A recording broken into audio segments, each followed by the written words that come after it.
All right. I think we are live on the other side, and hey, we are also doing pretty good.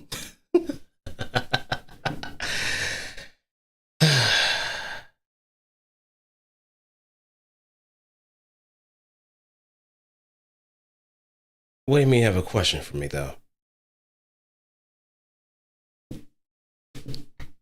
What kind of question?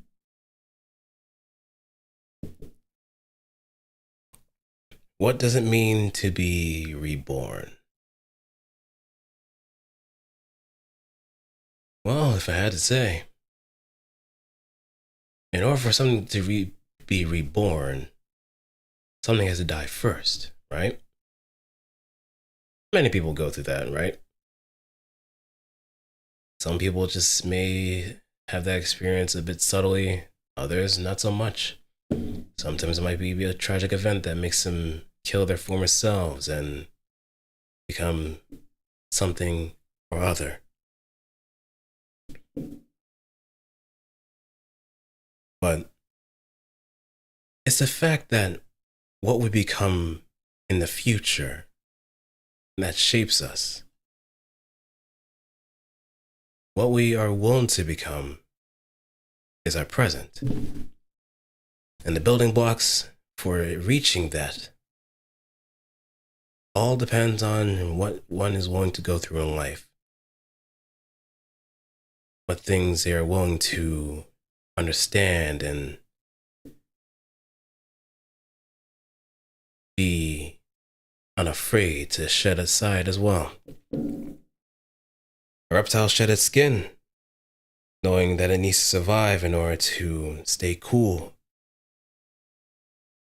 Mammals shed their fur and hair to stay cool in the environments that test them.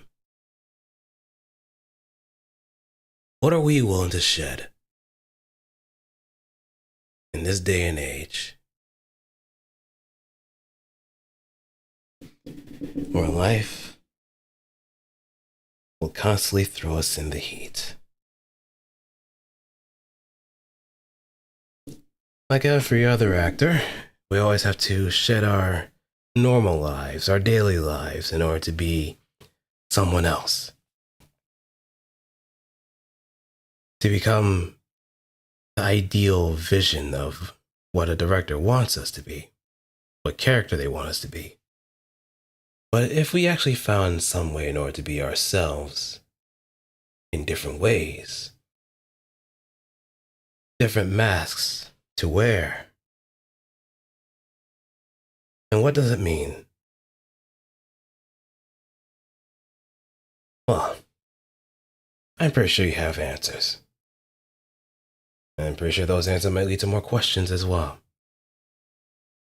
But I can assure you, those who harness the potential of the fool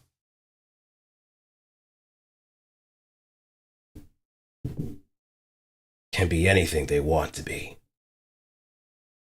But in order to be the fool, you have to be willing to do something. To kill the past that's within. Isn't that right? Otsdarva.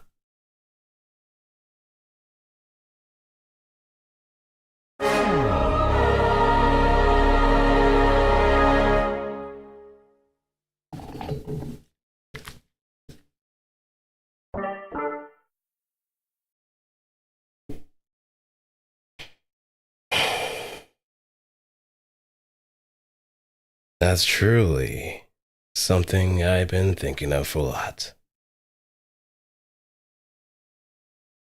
It's almost been a torturous moment, to say the least. But I'm not going to ignore that too much.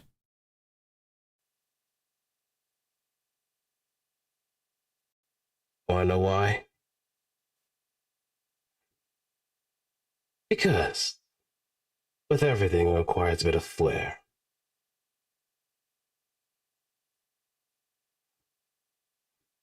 And flair is what I'm willing to bring.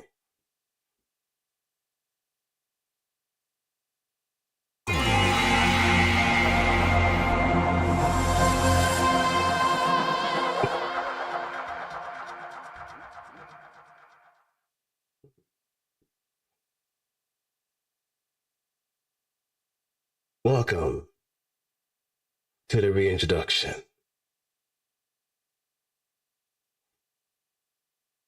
I'm pretty sure you saw those cool eye catches here and there too, but I'm more than happy to express myself in a way that others could probably understand a little bit better. I was Otsdarva integer. Well, you could probably still refer to me as such because the body's still alive. But considering the events that have transpired over time, it would be more than appropriate to don a bit of a stage name, to say the least. I am the Fool. A cross between Otsdarva and the aspect known as Pagalachi. Why I turned into this whole tokusatsu rendition, I have no idea, but I feel like there is a very important element that needs to be addressed some way, somehow. And it's without any shred of doubt that this is probably the manifestation of what one would call an ego. It does sound a little confusing at first, but maybe some would probably come to terms with that idea some way. It is a wonderful opportunity for me to have an audience to introduce myself with. One with a lot of production value, to say the least, even if it did fall few on scattered ears and eyes, and maybe some lips that is probably a person escaped with maybe a chuckle or a breath. Though I do know that there is something that has to be taken into consideration. I would have to thank my assistant D for assisting with all sorts of technical difficulties that were happening early on, but rest assured, both links have been established. And without any further interruptions, unless if there's also further technical issues that might stem in the way, I think it might be a good idea to get the ball rolling. Don't you agree? Forgive me if I am fashionably late. That's usually a bit of a trend of the original body, but I can assure you, pretentious voices aside, I've been waiting for this day for a long time. Whether how long, maybe 1, 2, 3, 4 years, it finally manifested in a way that I felt like it was comfortable to go into greater detail.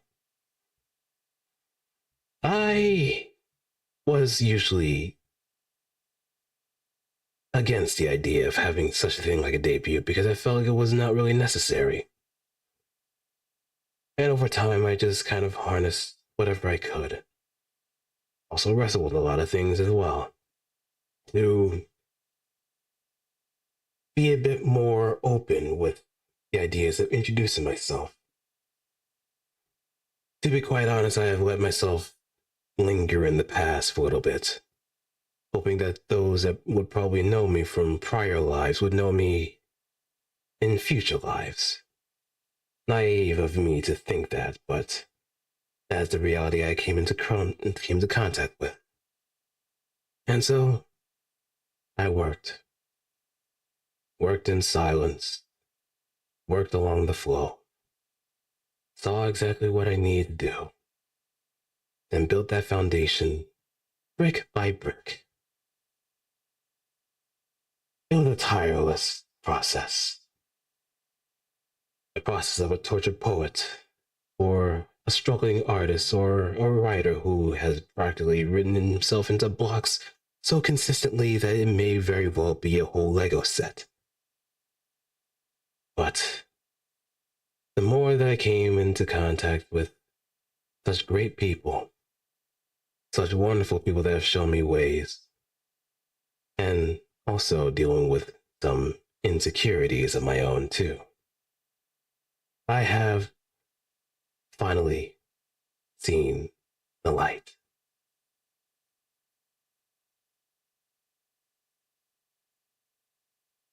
And all out of all that, I got some bitchin' ass blades.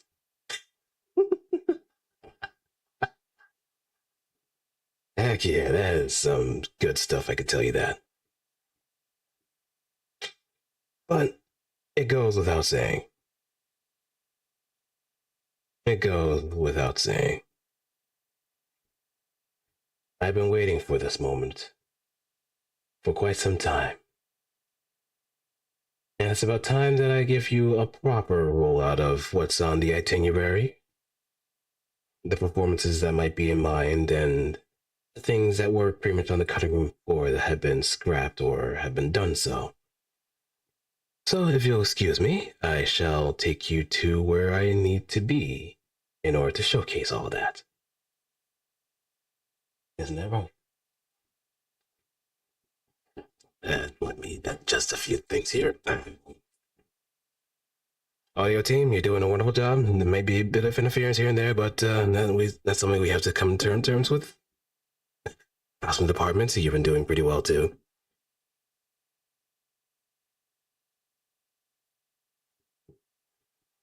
Now then, yes. It's about time that we get into this little aspect of the. First and foremost, to my lovely audience, can you hear me properly? Is the volume actually appropriate? Not too rupturing or too muted for anybody else to. Good. No strange noises or anything of the sort. And if so, and I might actually also put this in the chats, if you are watching this or are experiencing this firsthand, you can use the hashtag #TheFoolishStage in order to have your screenshots and other fun stuff to post at your own discretion and leisure. Allow me to put at least some music on in the background so everybody else can follow along and not possibly fall asleep in the crowds. Though they could possibly be escorted from the premises if they do so. How to find the proper music in order to do that, and we can go from there. Something that would be a bit more enticing. And might have to adjust along the way.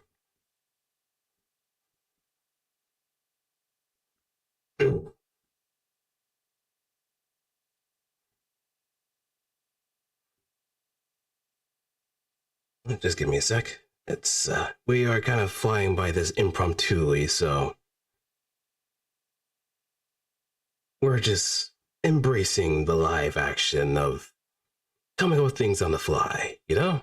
Nothing's been ever practiced or anything else, so that is life as well. Nothing else is ever practiced. So I am kind of yapping away to possibly mask the possibility that we have been woefully unprepared in some aspects, and I guess the rawness of our performance will be more than enough in order to assuage any doubts.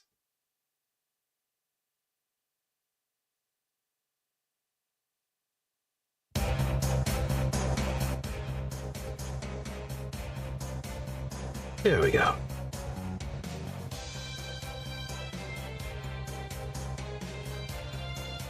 So, as we begin with our presentation, we have ourselves our introduction to what things used to be. Just a tad bit? Okay. We can turn that down just a little bit more.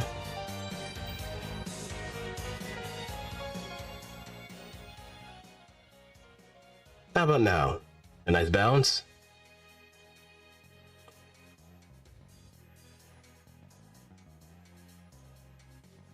Or does it need a little bit work? A little low? Okay, we can probably mess around that a little bit more. If anything, I can probably just mess with it on where it needs to be, and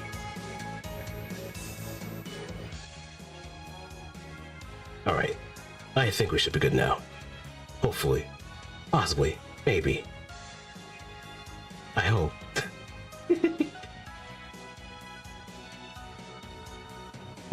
Alright, let's get back into the swing of things. So, as far as who I am Otsdarva integer.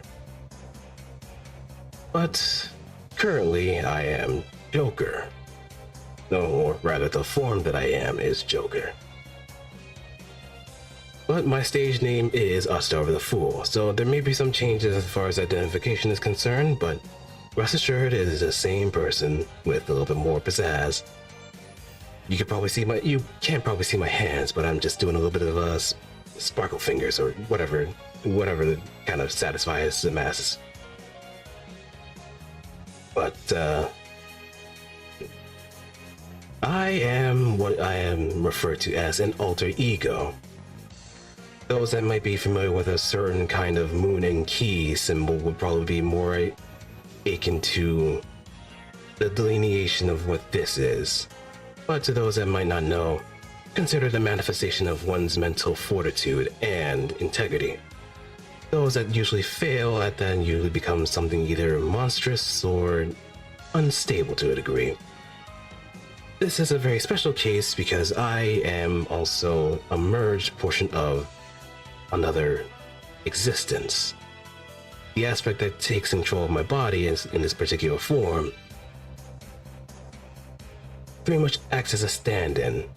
So as long as I can interface with that, with Pagalachi, I can transform into this masked hero as many times as I want, as long as it's within reason.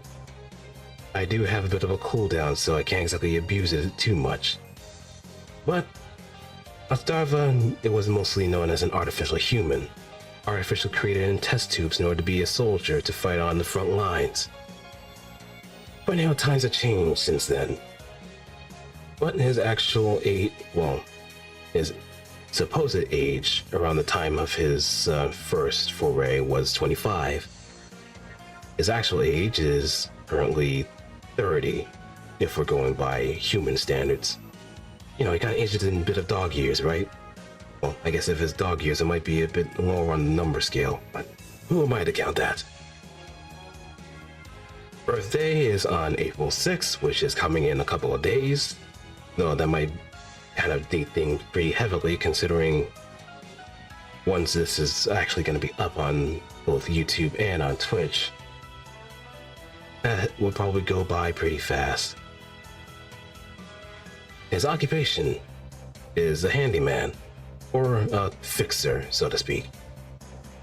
But he's also involved with a lot of piloting of mecha and mechanical and vehicles, bounty hunting, and break fixing.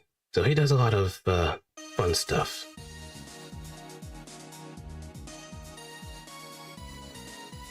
With some machines as for clients and other people that might be in dire need of repairs and so on.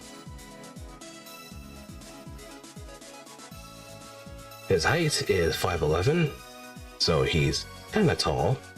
You could probably pick him up if you wanted to, but that might not be advised, considering unless if you've been benching some weights, I'm pretty sure the strong guys and gals could probably lift him up no problem. 200 pounds might not be nothing to sneeze at, but yeah. Blood type is B+.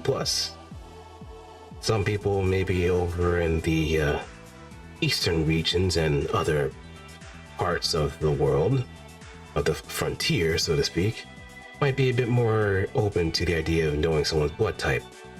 Don't know the reason why, but I'm pretty sure someone that might be more in tune with that kind of thing would be open to the idea of that. Though his blood is artificially regulated via nanomachines as well as other parts of his body, so he can strengthen up and condition himself at will, especially in physical trauma situations. What he likes are relatively simple things. Well, good food, resta, windy days because of the scarf. Some things I haven't really well, some things that hasn't been mentioned here is his friends as well. We did kind of want to keep things brief, and we were running out of space in order to put things there, but beside the point, there's a lot of things that we could have listed. But we always have to have a bit of a balance. He dislikes supernatural events and entities, because if you can't punch it,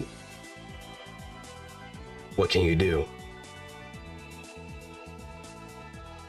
No offense to anybody that might be actually supernatural in nature. That's a little bit of a hefty sentence, but I can give you the whole rundown of that too. Have you ever tried to punch a ghost? Or have you ever played Pokemon and try to use a fighting type against a ghost? It never works out well. Never does. Just your fist phase through things and they can hit you no problem. That's not fair.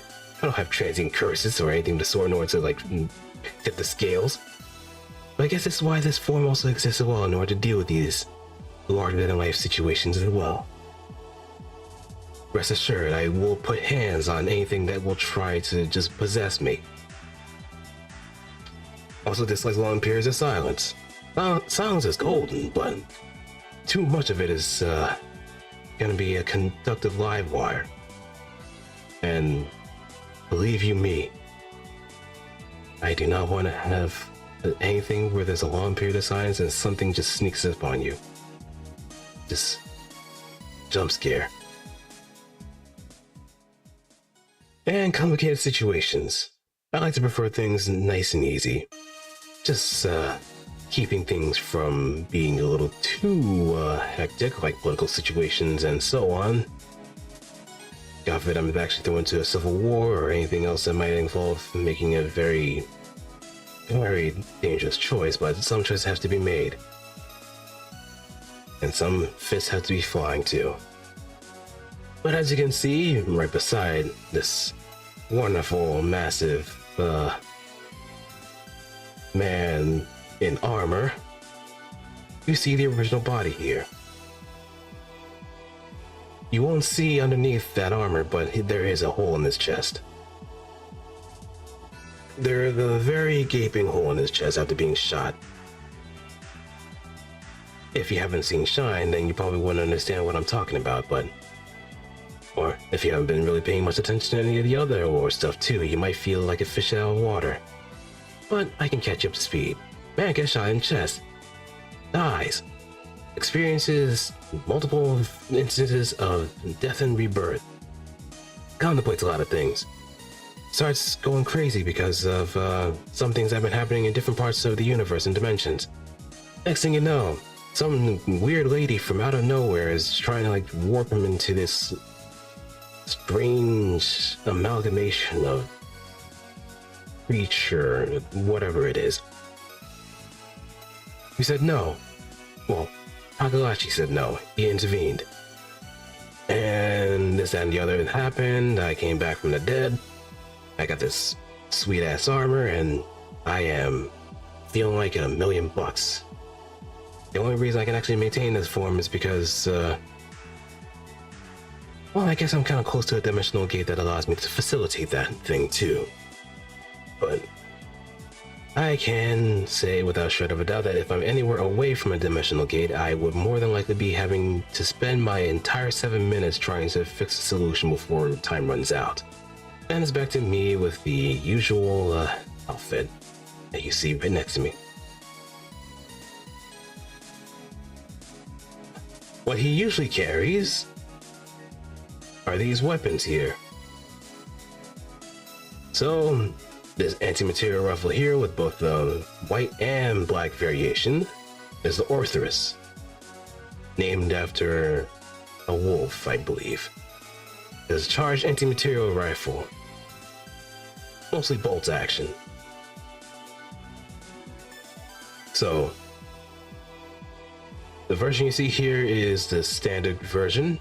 The black one is Abgund, which is the one that I'll most likely be using as far as simple weapons are concerned.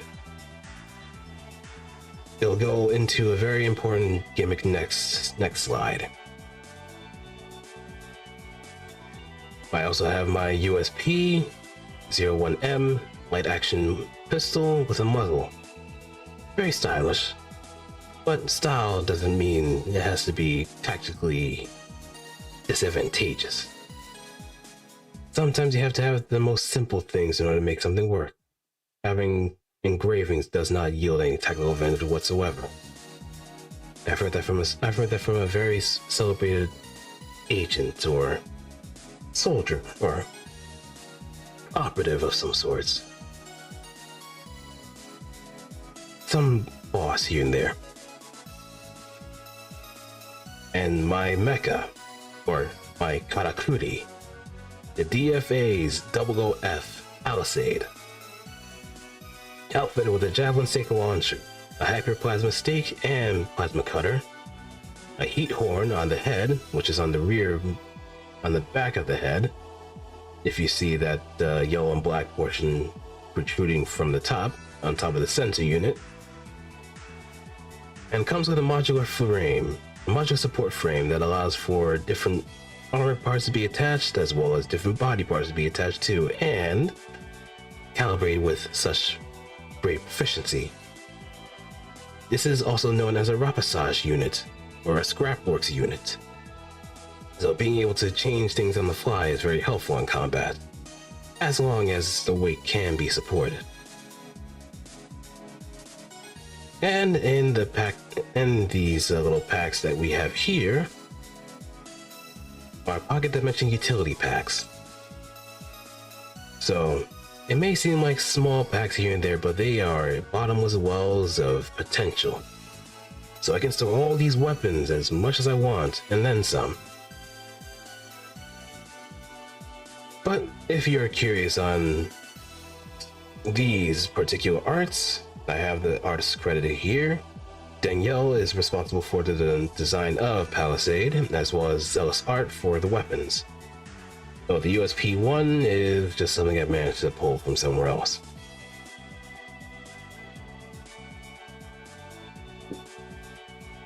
Now, for the main star of the show, moi. My armaments consist of the same things. However, my abilities transform these weapons into an exchange system. They usually kind of take the form of cards, so it makes it easier for someone like me to utilize very quickly on the fly. So, the Corruption Exchange uses 3 of the base weapons to transform them into my armaments, all separated by tiers. So, with my current form, mine consists of the following. My wrench, which can turn into throwing cards. My pistol turns into a liquid metal needle rifle, which, if you're looking for a proper reference as to what it looks like, it will probably look like something from Halo Reach, the needle rifle, if anybody's familiar with that. Different kind of cartridge in order to actually facilitate that, but it's the same principle. Though you don't blow up after a certain number of needles stick onto you, but instead I have the choice of just using those little splotches of liquid metal in order to detonate that at will.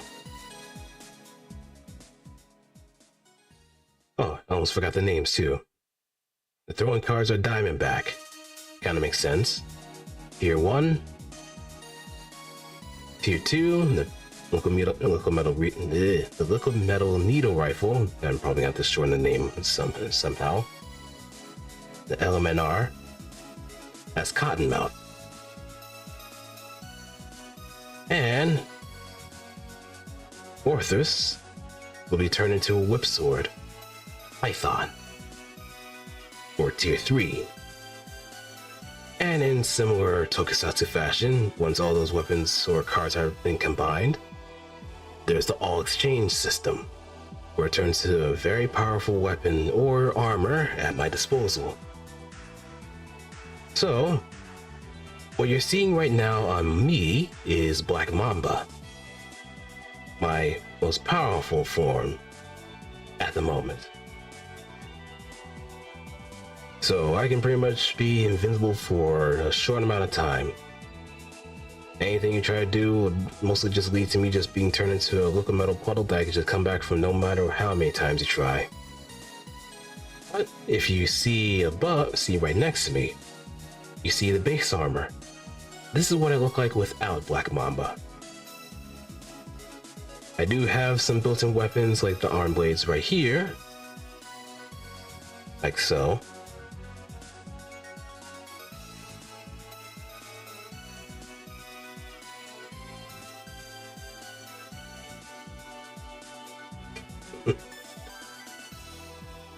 And those are pretty much the forms that I have. So, the base armor has been made by Kaiser 93, and Black Mamba is made by my model artist and rigger, Yoyumi. So I must thank them both for making this a possibility real.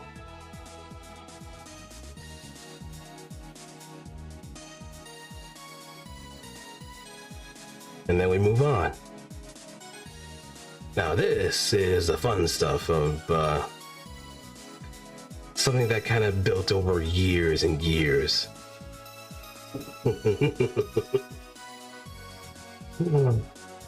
Man, it kind of makes me feel a little nostalgic just looking at a whole lot of this. But what I had in mind was a lot of scratchwork stuff too, to be very frank. So, prior ideas for Otsdarva came in the forms of a few things, but the main things I want to focus on are on the stage here. So initially there was going to be a job system with like different outfits I was going to go with. Whether or not they were going to be Live 2D or GIF Tuber or PNG, that was going to be debatable, but I figured that it might have been something to just rein myself in a little bit more so I don't go overboard and figure out some way in order to make it work. But hey, we at least came down to a very simple consensus, to say the least. That you're better off just sticking with one, but just have more characters to do many. So at some point I was even contemplating being a samurai, a ninja, an exorcist, or maybe even a knight, or a whole lot of things that probably would have came to my direction. But it must have been based on other characters or OCs that I've made in the past, or currently. Hell, I probably would have been a bartender too. I'm just a bartender. That would have actually been pretty nice too, just have like a very formal suit and so on, but that might be for later. But actual different costumes indicate a new job taken by Otsdarva based on characters within the Otz universe. Odin Baltimore was going to be a previous identity of mine. It was initially going to be Odin Baltimore and the mech that I called Trismagia, which utilized a core fighter system similar to the RX-78-2. Well, RX-78 had a core system.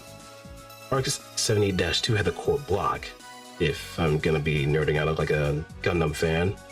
So let's be real, I'm much less a Gundam fan than I am a mecha fan, so let's put that first and foremost. So you're gonna see exactly why. But let's still stick on the agenda here. So Trismagia would have been like high-heeled, very high mobility, 2 pistols and 6 eyes, hence the name Trismagia. It makes magic on the field, whether it's black magic for the enemy or white magic for everybody else. But this was pretty much Odin Baltimore, the one with the nice suit and pants. .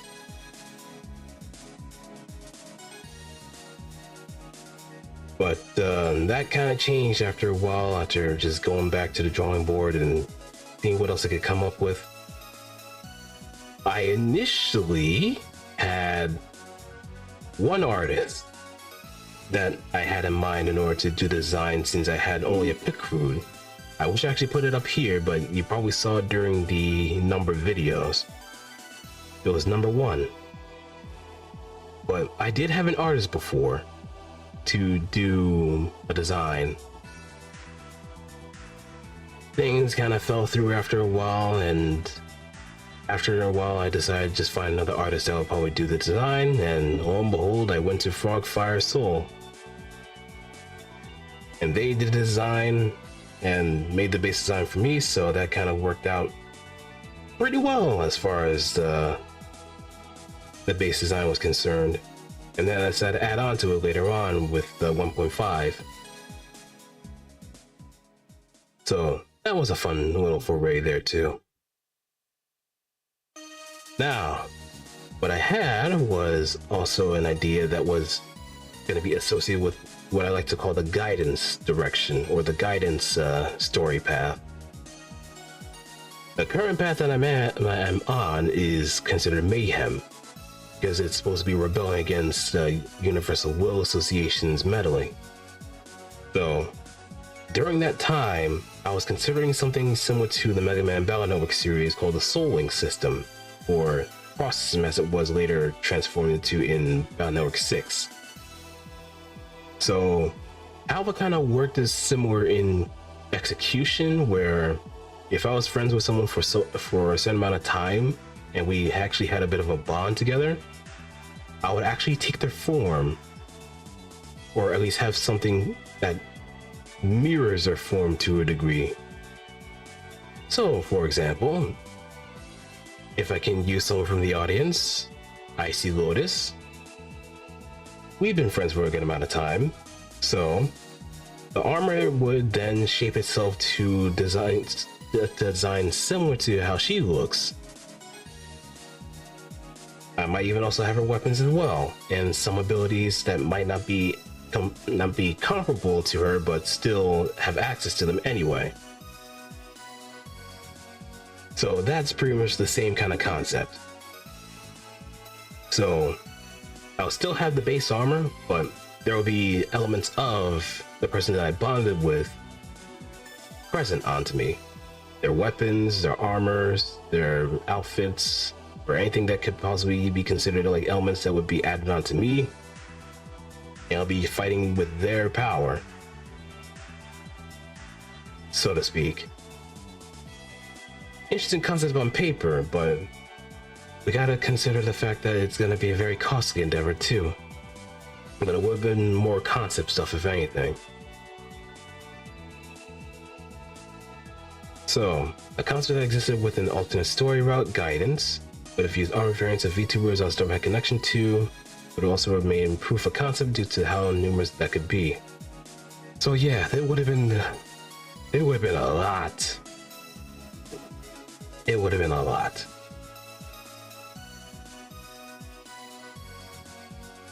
But I guess the stronger the bond, the more powerful the form will be. And that's how it kind of like brings itself around too. Another concept design would be the guidance frame, as far as opposed to what I have currently is the Joker or Mayhem frame. Unlike Joker, the forms outside of the base, Aimless, would be based on the 4 heavenly beasts: Genbu, Suzaku, Byakko, and Seiryu. The Berserk form Kirin would start off black and purple before syncing together and have a more platinum white color scheme. The entire design would have had a compass halo on the back with 4 gems called respectively to the beasts. So think of it as what would be, well, I guess a halo probably looks similar to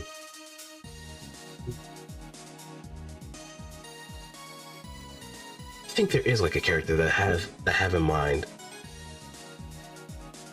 Also, what's this? This is the reintroduction. Ragna. No, let me not get too far ahead of the interactions here and there. And I just want to stay on track and want to be focused.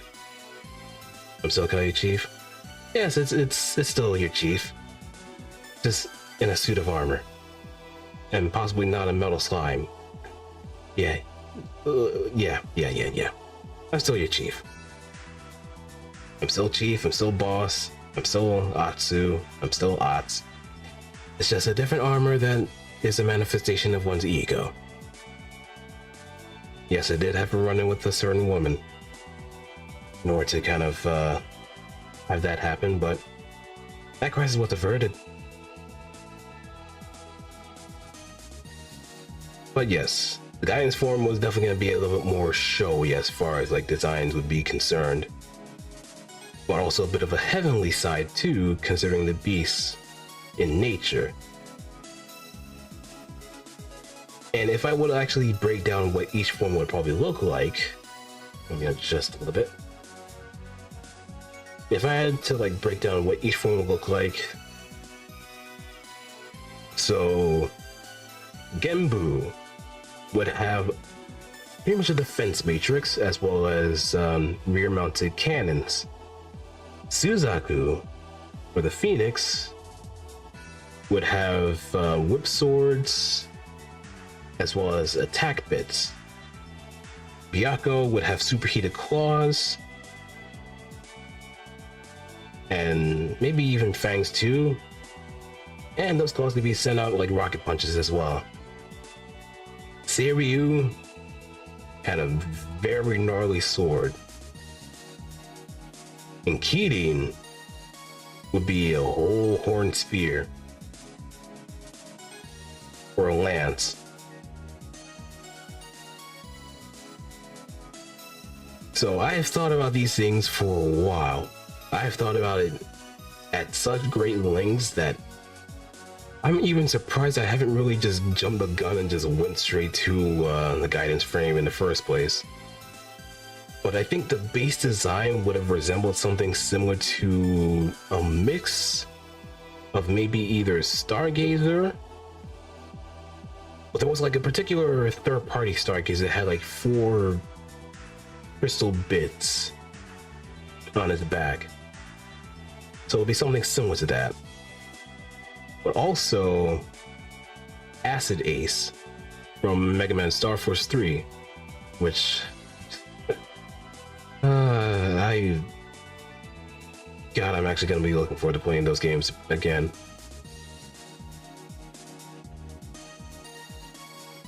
But now to the fun stuff of what I have. The stuff that I like to play, watch, and all the other stuff here. You can probably see it's a whole lot. A whole lot.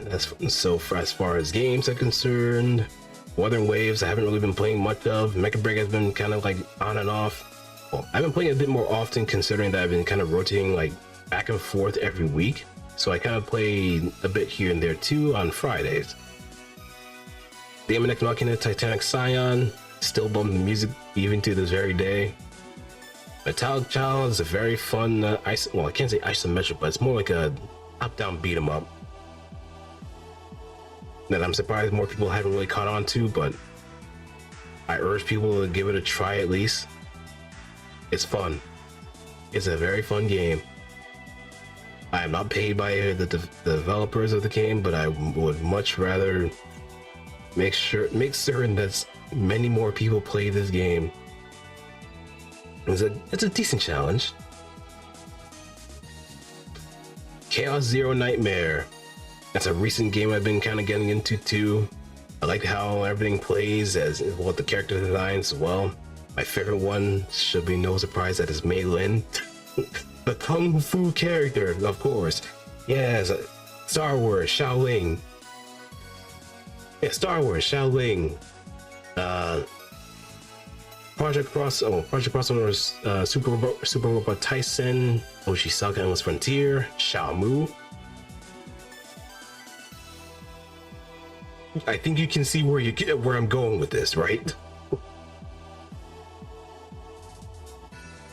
That's why Resta pretty much exists. Even some characters from games that I haven't really played too, like Mei Ling from Toho, I like her a lot because I'm a sucker for martial arts characters and so on.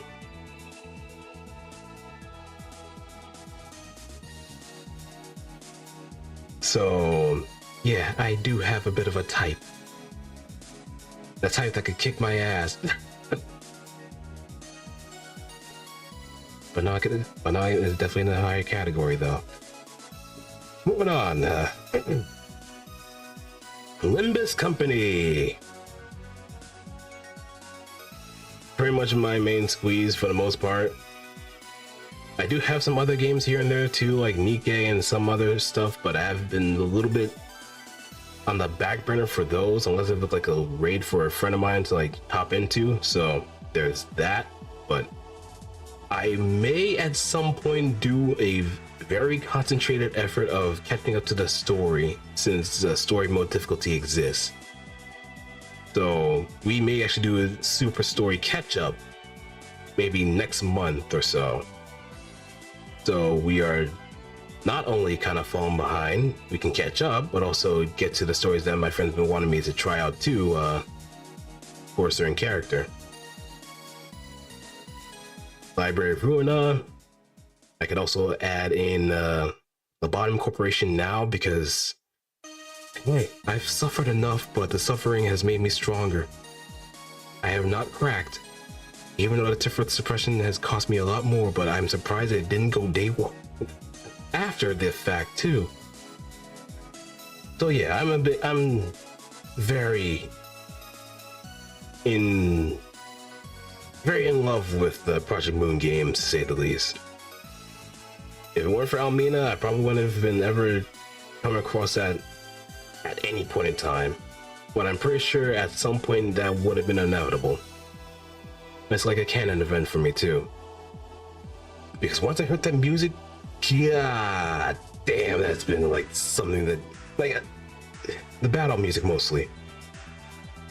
I think it also kind of got me into Millie too. I've heard of her songs before, but I never really paid much attention to it before Limbus Company, before Bottom Corporation, or the Library of Ruina. So consider that as a sin, as you will. The Mega Man franchise. I've been tortured for so many years. Mostly the X series, Battle Network, Star Force, and ZX, and Zero by proxy too.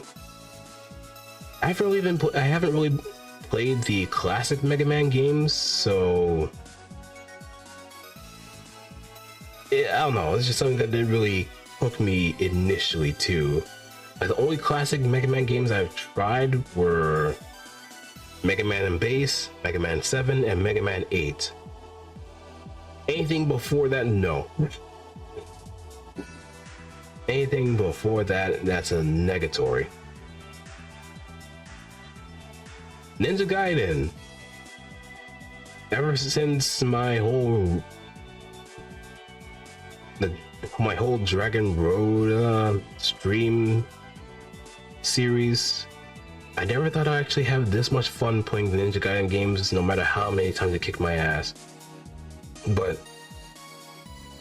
it was a fun experience, to say the least, and I would still have to say Ninja Gaiden 3, Razor's Edge. I have to stress that very succinctly. Razor's Edge is the funnest one I've played. 4 is pretty good, but I don't know, the Steel and Bone system kind of made it a lot more frantic. It's just that Ninja Gaiden also has a very poor track record when it comes to bosses, and I think 4 actually does it better than most. 4 actually is probably the best when it comes to boss fights. So that's my opinion though. I also have to put that out there too. I know some people might jump in at the moment and just try to like take my neck over that, but Flying Swallow, bye. Mass Builder is pretty much the reason why Palisade exists, because I've used that as like the framework for how to build that katakuri for Danielle to use. Punching Gray Raven.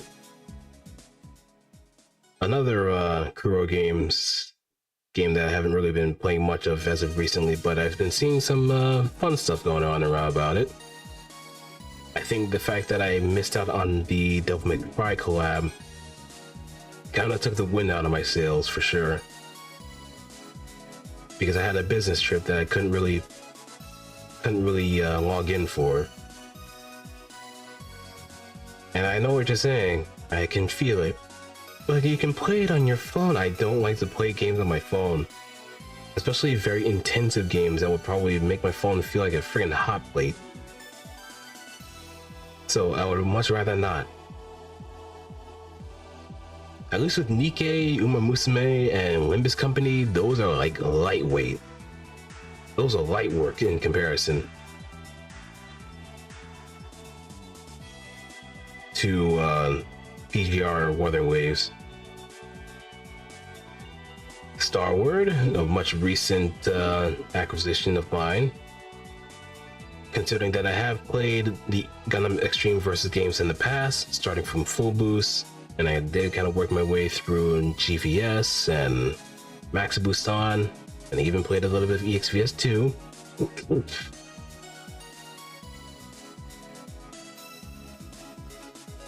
I kind of felt like it was only natural that I would probably gravitate towards Starward, but I think the one thing that definitely sat me down the most was the Mecha Musume designs. It's fun, and it's also getting like a collaboration with the Black Rock Scooter 2, and it has a console version on the way as well. So if anybody has a PS5, that's pretty much available to be wishlisted if you're looking to play that. Trust me, I'm not showing the game. There's always someone that can do it much better than I can. Warframe, a game I haven't really been playing as consistently, but sometimes it does call me back like the Green Goblin's mask. It's just calling to me. And then I just play for a few hours and then just figure out what the hell, where the hell did time go? And Super Robot Wars. Oh, I keep jumping over to things too, my bad. PSO2. Played that game ever since, well, I have a funny story about that for both Warframe and Phantasy Star Online 2. Two games that have pretty much dominated my college life. Two of them at the same damn time on a potato-ass laptop. Like, I had to make some concessions on a 2011 laptop that I hadn't used for my college in order to play both of these games. And I'm surprised that I managed to run these things despite the various hangups that I had with it. Like those are the two games that pretty much compelled me to actually build a PC to run them properly, and it was worth it. And I never looked back since, which also kind of hurts me even more looking at like New Genesis. I just wish that I could have a bit more fun with those games, but I think I put in so much time in both those games that it's been tough to really come back to it in earnest. Well, I envy those that are just jumping into Warframe, and maybe to some degree Phantasy Star Online 2, to actually have a much more fun experience than I am, because I've been through the times.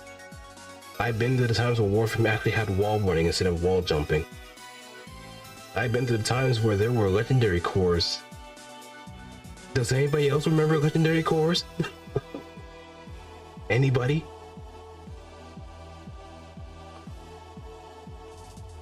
And Super Robot Wars. I'm gonna use the whole chatty stick quote of "Don't forget to smile, tourist," because I've been smiling ear to ear ever since I saw like the attack videos of Super Robot Wars games. I think at the time, I think it was Alpha Gaiden, or I think either Alpha 3 or Alpha Gaiden. where I saw like such cool animations at work. The videos were in Japanese, and just seeing such a cool spectacle unfold right before my young eyes pretty much made me hungry for more. And then that hunger stayed and stayed and stayed until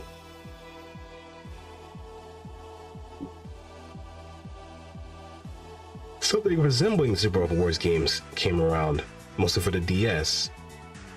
Super Robot Tyson, OG Saga, Endless Frontier. I'm not gonna say it's a mouthful because I've said that so many times, but I might as well just say it with pride.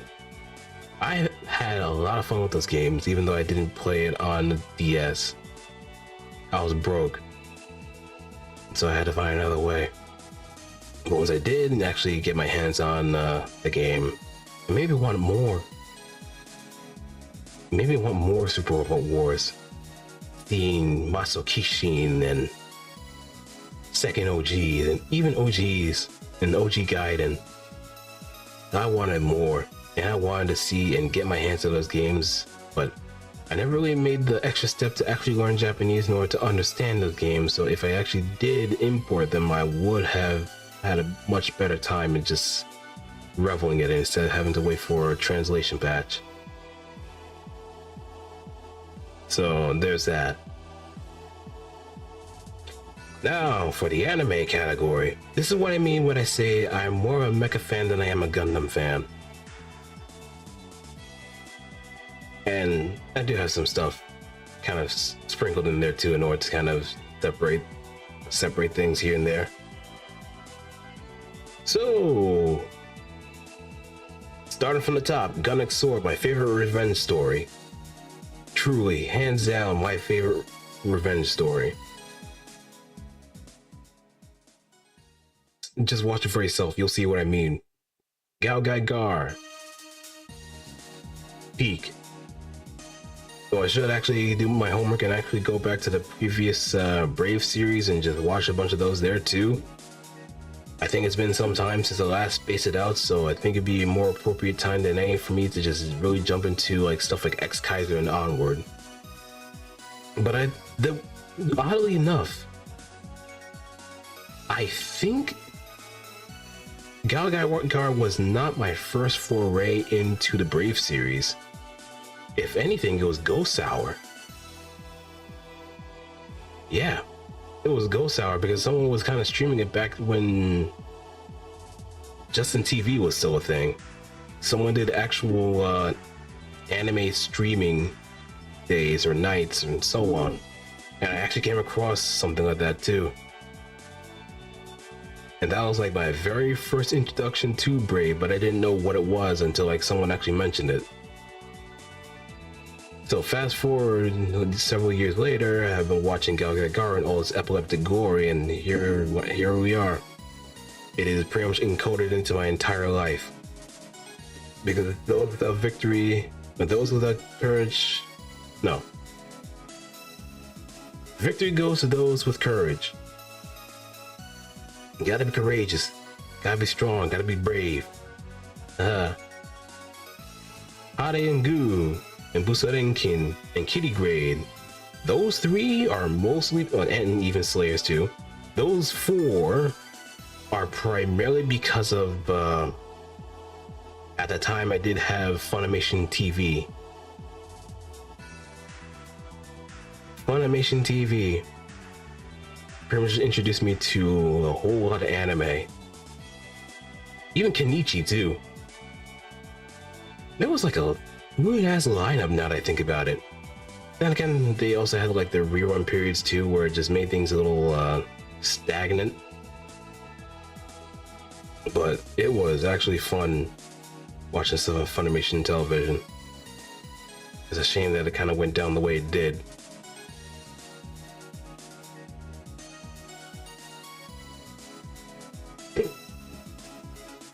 And as far as my favorite Gundam series, Gundam X and Gundam 00 are my absolute favorites. Absolute favorites. Like, you cannot shake me away from either one of them. I just wish there were more kids of Gundam X, but you know how it is. I'm pretty sure those that are fans of Gundam X probably understand the pain too. Especially if some of them are actually P Bandai. Yeah. No.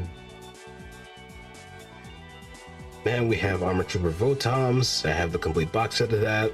Macross, especially Macross 7 is my absolute favorite too.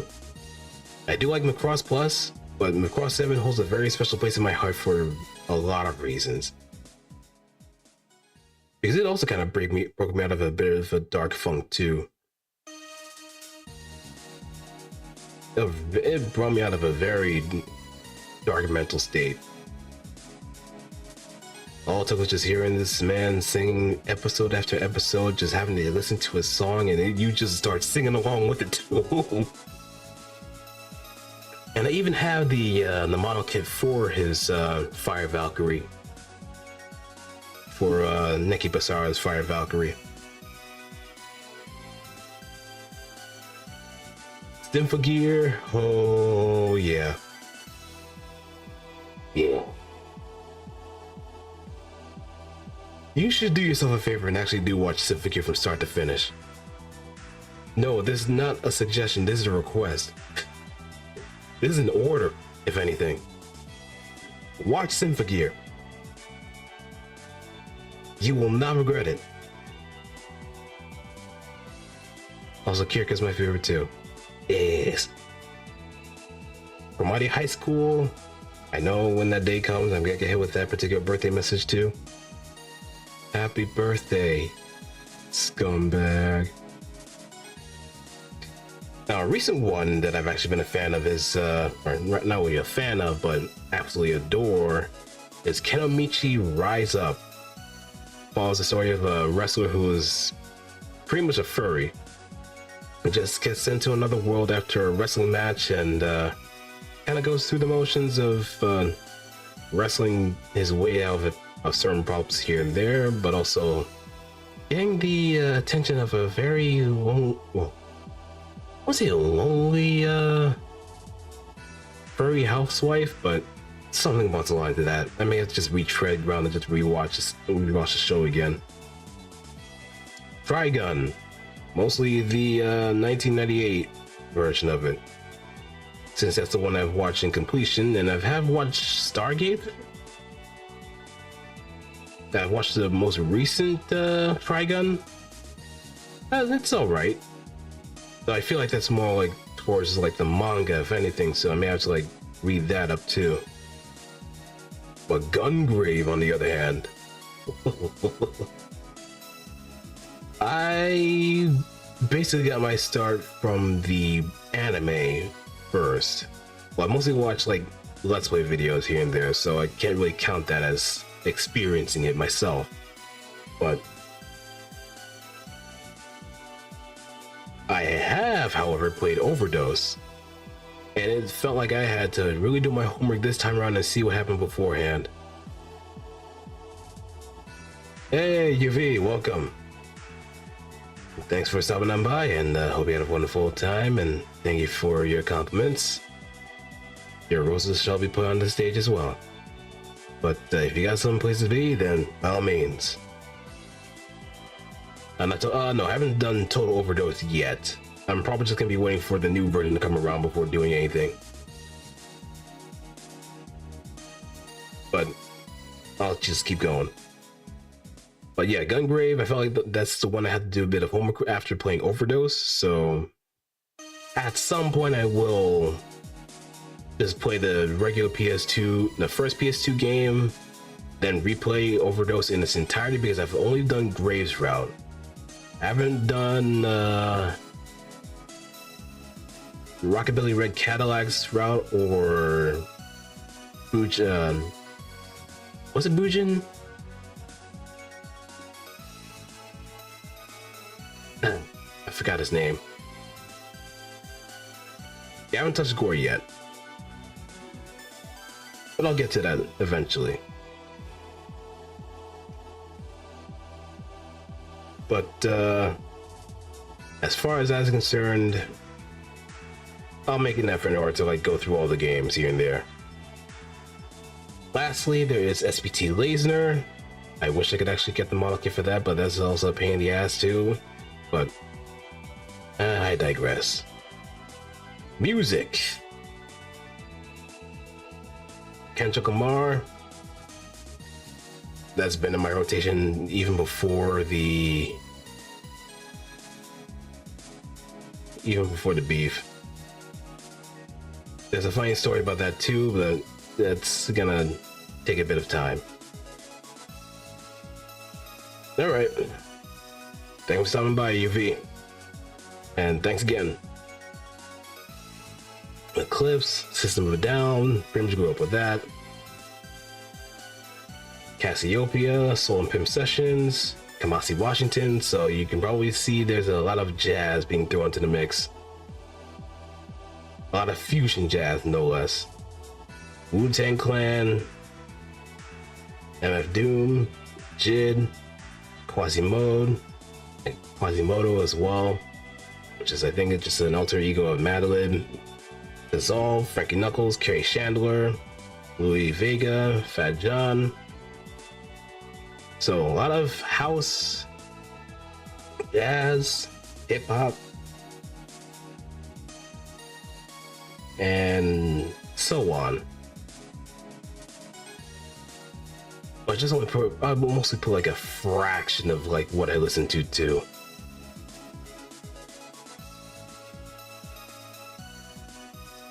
And as far as like other stuff is concerned, Mecha, that's my wheelhouse. Tokusatsu, you can probably see right in front of you exactly what that is. I can't transform out of it, but you're just gonna have to stick with that for now. So, Kamen Rider, King Osher. My favorite Rider series, Kuga, W Build 5's 4s. I could also add in Geats. That's been fun to watch. It has been absolutely fun to watch. 01's another one that I enjoyed thoroughly.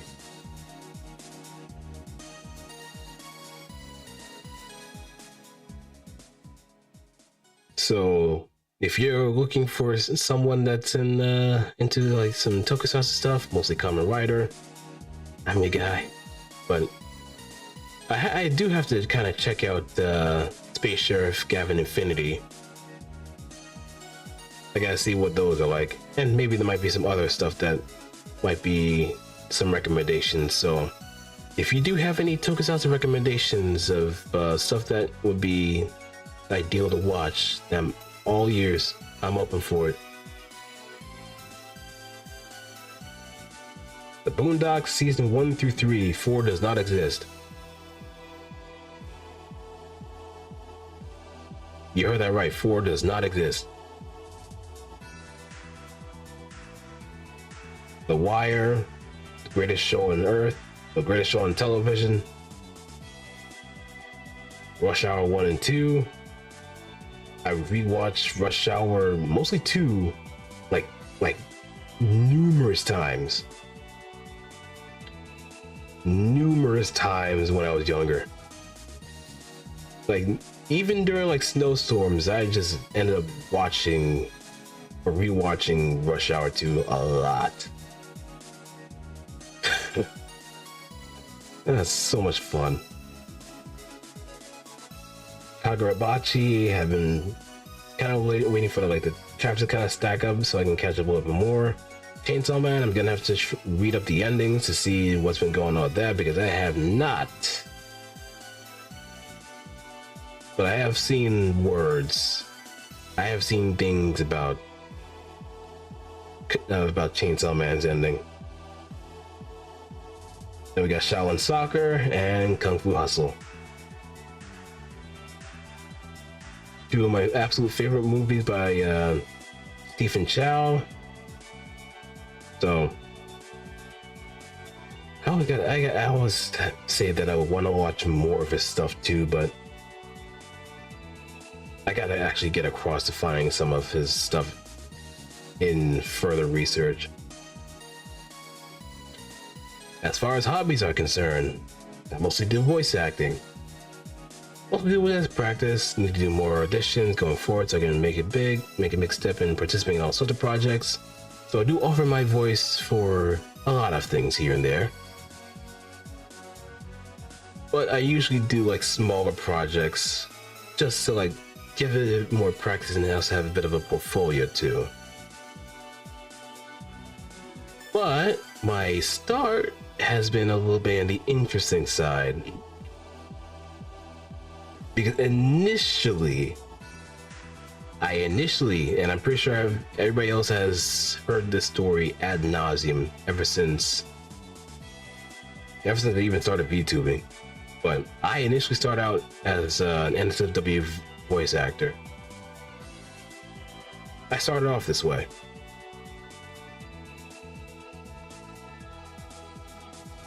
And I can assure you, if you probably heard my voice anywhere else, it was probably that. But I kind of started with that spicy route, then kind of spiraled out a little bit and started deleting my stuff. Thankfully, someone has actually been keeping an archive of the stuff I've done before, otherwise it would have been lost media. I think that would have been that's the only thing that prevents it from being lost media, because someone actually liked my stuff. Surprise, surprise. But once I moved out of that, I pivoted into VTubing to be a bit more well-rounded and just try to like play it at both ends. So maybe it might be a little touch, a little tease, a little something here and there. Anything to please the masses sometimes, but sometimes you gotta also have to take into consideration that you have to lean a little bit more in a certain direction. Writing. This is pretty much my main wheelhouse as well too. If you haven't noticed, I've done a lot of lore stuff for my stuff. A lot of lore writing for my characters and so on. I like to make OCs as well. I've done side stories, scripts, fan fictions. My AO3 has been actually doing wonders. And I'm still working on another one that's another self-indulgent work too. Another Project Moon one, no surprise. But yeah, I like to write. I always say that other people that don't really like writing, it's a love-hate relationship. But I think it's mostly because of academic writing that kind of turns people off from like doing creative writing in a nutshell. So it just became a lot of practice for me as time went on, and once I started getting into a whole swing of just creative writing in general, that's where I felt like VTubing was also like another avenue for me to really pour myself into it too. But at some point I may want to be a bit more involved, like making comics or visual novels or anything of like a doujin degree. I'm more than happy to like extend my services and my help to those that are willing to like take me for critiquing, as well as maybe provide some advice for those that might be struggling with like writing a story. I can't really say that I'm like a professional at it, or I'm not like a top caliber writer myself, but I just enjoy it just enough where I can just blow past a lot of things too. So this also extends to making OCs, their backstories, and so much more. And model kit building. I haven't really done that as much, but I have been meaning to do that. I do have to kind of postpone things for tomorrow because family dinner and so on, you know, Easter. So I've been meaning to kind of get back into the swing of things, but as it stands right now, it's just been back burner. So as far as goals and aspirations are concerned, I want to do some meet and greets here and there. Since travel is going to be a bit of a hectic thing, I might actually consider getting into a little bit more. find some conventions, maybe local conventions, in order to kind of throw myself in there and maybe kind of work my way up and see if that can go in a certain direction. Writing lore and more of other VTubers and OCs. Like I mentioned before, I do want to kind of extend myself to help those that are having a little bit of trouble, like opening up to writing stuff as far as like their lore, or if they're having trouble with kind of like coming up with scenes or ideas. Just basically be a secondary pair of eyes and brain to just guide them along the process. See what things they can add or subtract or whatever. More voice acting projects, like helping with visual novels, safe for work and not safe for work. I also like to stress this very importantly, that every aspect of my stream is mostly for those 18 and older. Mature subject matter, conversations and so on are gonna be very prevalent here. There's not just profanity and so on, there's a lot of nuance that has to be taken into consideration, and those of a younger persuasion are not gonna be accommodated here. So just putting that first and foremost out there, that those under the age of 18 are not welcome. I want to be frank with this here, because I will talk about certain things that will not be appropriate for all ages, so let's keep that 100 here. But yeah, I probably do want to help with like some small form visual novels or comics or anything of the sort, that, or maybe even do my own too. I gotta have like some idea of where to kind of start from that. Holding a larger or more consistent writing / VA workshop for those seeking to get started. I've been meaning to do that to be a bit more consistent, but as time goes on, I feel like I can probably just help people around in a more individual fashion. So I have done voice acting workshops before. I still do encourage them in order to find like more professional ones if they want to like go the extra mile. But what I want to do is at least provide a bit of a groundwork foundation, so they are more prepared to jump into the swing of things rather than just try to wing it and hope for the best. If someone is an aficionado or obsessed with voice acting and they want to help you, take their help. But just hope that it's not a whiplash situation too.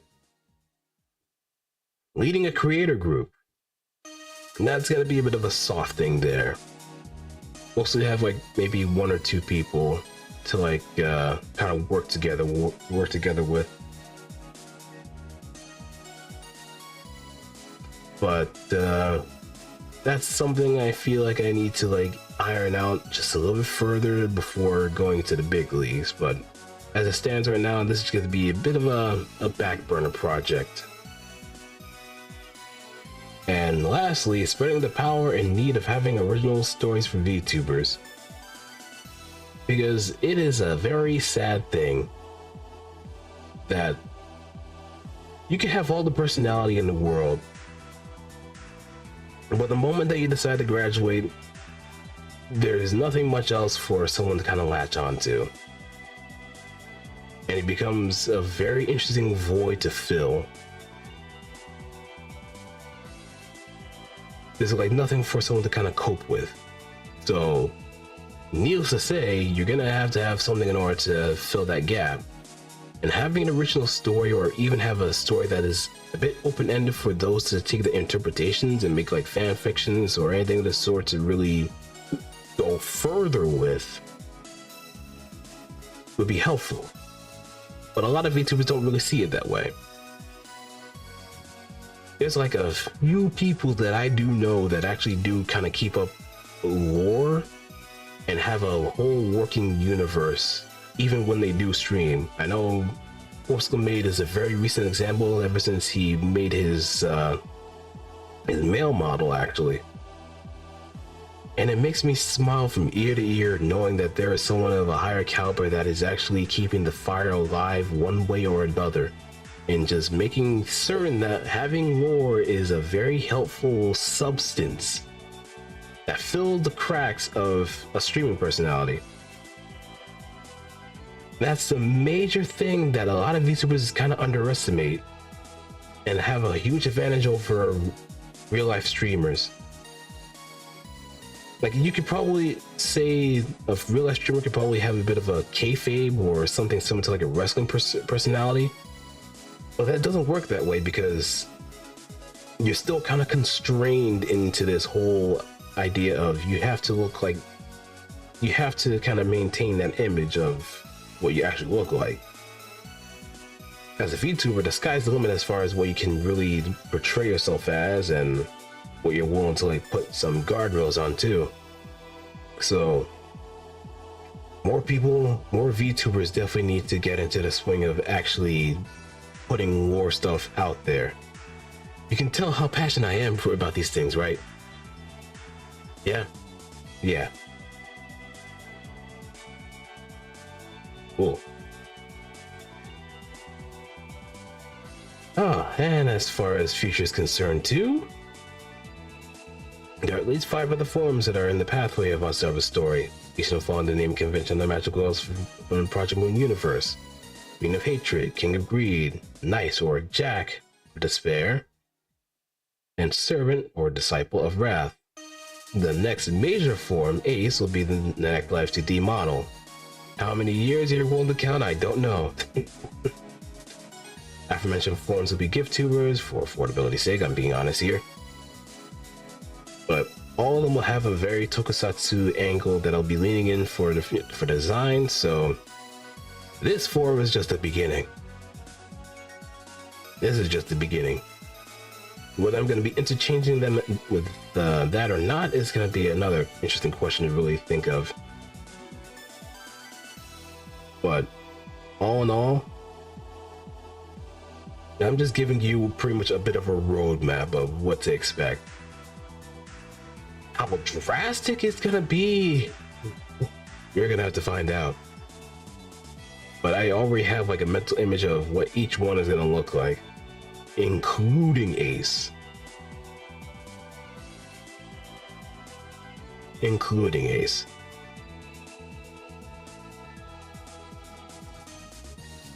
And finally, for the future, what to expect? You're gonna be expecting some skits, maybe some audio dramas here and there too, more four comas, like the one that I have here, Otsdarva's Mind, made by, well, the illustration is done by Ayasumi or Ayaslayer on social media. Time attack or quick talks about certain topics here and there. It's just gonna be probably either scripted or off the cuff, depending on the topic. And the big thing that I'm also gonna be putting into consideration as far as quotes and more, fun play streams or art play streams. This will be the one section where I could actually play games like Cyan Brain, Rants, a lot of Arrow VNs that obviously cannot stream on Twitch or YouTube for sure. And again, stressing this enough, only for adults. Only for adults. So let's keep that straight and let's keep that forward. Straightforward. But this is the reintroduction.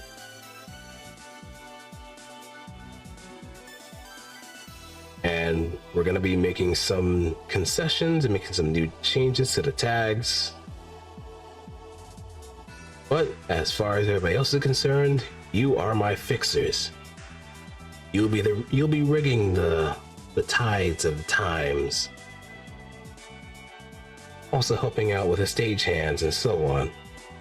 You'll play a very crucial role in changing the fates of others. Whether it's gonna be hook or crook, or through sane and moral. You're gonna be fixing things in the favors of making lives better. And I hope they carry my mission out very well, too. My Oshi mark is a Joker card, because obviously I'm a Joker. I got the Harlequin hats, and well, the horns. Well, I guess they're kind of stabilized if anything, but you get the idea. Still gonna be using the Insert Live tag. Insert Art's gonna be the same. Memes are gonna be lots of Jokers. Clips, card cuts, R18, Hot's card. Lore is still gonna be the same, and 4 commas are gonna be Otsdarva's mine. But if you're looking to see the banner of what we are representing as, we are still Delphinium. I've stressed it plenty of times before, and I'll say it again.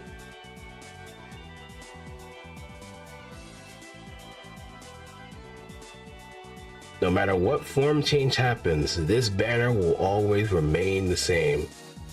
Though I probably would look for someone to kind of refresh this into a more artistic way of going about it. So yeah, there's that too. But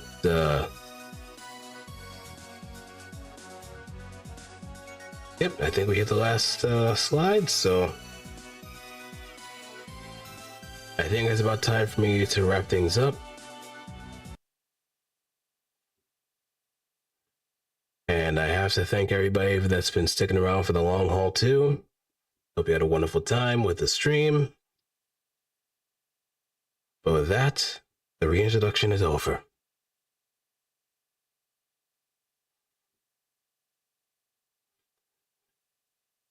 Oh, God, that has been a long amount of yapping, huh?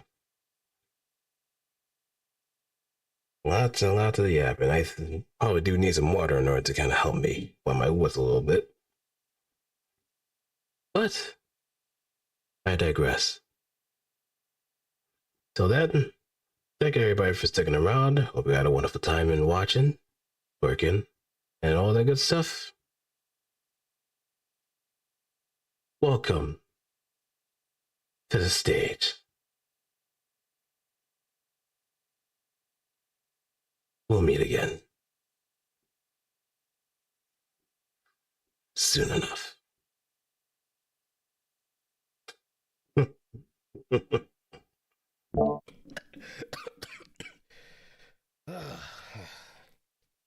And voice modulation is a little bit. I understand that this is a new form, but geez, it's gotta have some sort of.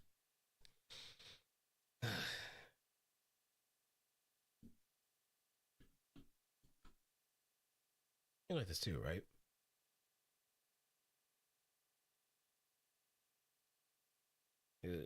Is everything good?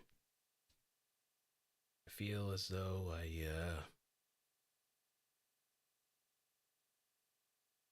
well, I think it's more than enough.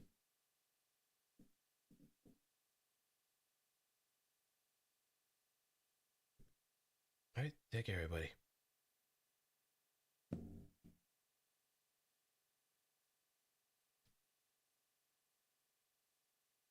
Very silent. Huh, that's interesting. Oh, right, I know why. I know exactly why. Because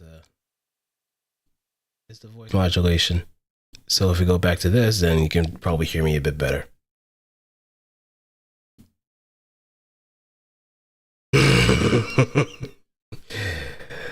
I apologize.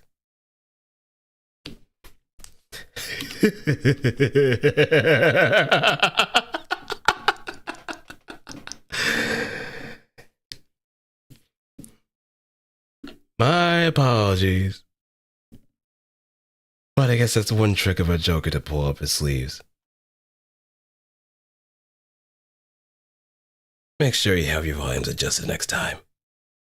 Ciao.